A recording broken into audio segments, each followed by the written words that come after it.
আমি আপনাকে দুটো অপশান দিচ্ছি, অপশান এ এবং অপশান বি। আপনাকে অপশান এতে বলা হচ্ছে, মানে বলছি আপনাকে 10 লক্ষ টাকা দিচ্ছি, আর অপশান বি সেটা পরে বলছি, আগে বলে নিই যে 10 লক্ষ টাকা আপনাকে দিলাম এবং আপনার অ্যাকাউন্টে সেটা চলে গেল। আপনি কি এটা নেবেন নাকি অপশান বি, সেটা হলো যে প্রত্যেক দিন আপনাকে 100 টাকা করে দেব? কোনটা আপনি বাছবেন? এবং অনেস্টলি কমেন্টস করবেন, অনেস্টলি বলবেন যে আপনি কোনটা বেছেছেন। তবে এই পরিপ্রেক্ষিতে আপনাকে একটু বলে নিই যে যদি আপনাকে 10 লাখ টাকা দিই, সেটা আপনি একবারই পাবেন, 10 লক্ষ টাকা আপনার অ্যাকাউন্টে চলে যাবে।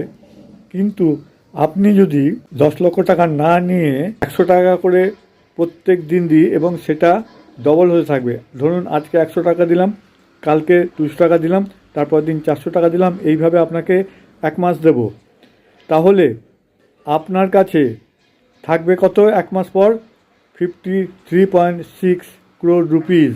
তাহলে চিন্তা করতে পারছেন, আপনি একবারে 10 লক্ষ টাকা পেলেন, সেটা নিলেন, সেটা না নিলে আপনি ডেলি 100 টাকা করে নিলেন। কোনটা বেশি লাভ? যারা বুদ্ধিমান, যারা বড়লোক, যারা কোটিপতি, যারা চিন্তা করে বহুদূর পর্যন্ত, তারা কিন্তু দ্বিতীয় অপশানটা নেবে। এটা হলো কম্পাউন্ড ইন্টারেস্টের মতন।